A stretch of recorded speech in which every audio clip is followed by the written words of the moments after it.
அனைவருக்கும் வணக்கம். தமிழக வெற்றி கழகத்தின் கட்சி கொடியை பார்த்தீங்கன்னா அறிவித்து 2 நாள் ஆச்சு. அந்த 2 நாளில் பார்த்தீங்கன்னா ஏகப்பட்ட புகார்களும் ஏகப்பட்ட விமர்சனங்களும் எழுந்திருக்கு. அது என்னென்ன புகார்கள், என்னென்ன விமர்சனங்கள்னு நம்ம வீடியோவில் பார்க்கலாம் வாங்க. நிறைவேறும் வரை போராடுவோம். அதனாலதான் இலக்கு ஒன்றுதான், இனத்தின் விடுதலை.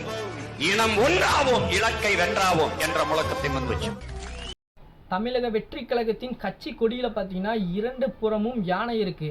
அந்த யானை கொண்ட சித்தம் பார்த்தீங்கன்னா ஏற்கனவே பகுஜுவல் சமாஜ் கட்சியில் பார்த்தீங்கன்னா ஒரு கொடியாகவே வச்சுருக்காங்க.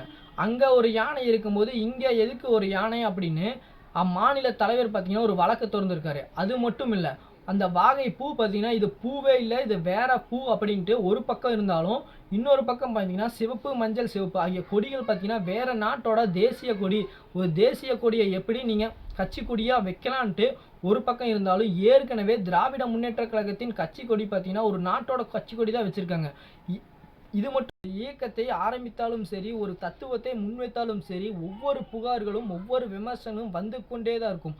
அதை தூக்கி தூர எறிந்துட்டு அடுத்த கட்டம் என்னன்னு நம்ம நகர்ந்து போகிறது தான் ஒரு கட்சியோட தலைவரின் முக்கிய குறிக்கோளாக இருக்கும். அந்த மாநாட்டில் பார்த்தீங்கன்னா இந்த முற்றுப்புள்ளிக்கும் இந்த விமர்சனத்துக்கும் இந்த புகாருக்கும் பார்த்தீங்கன்னா அவர் பதிலடி தருவாருன்னு நான் நம்புகிறேன். நீங்கள் நம்புறீங்களா இல்லைன்னா கமெண்ட்டில் சொல்லுங்கள். மறக்காமல் நம்ம சேனலை சப்ஸ்கிரைப் பண்ணிடுங்க.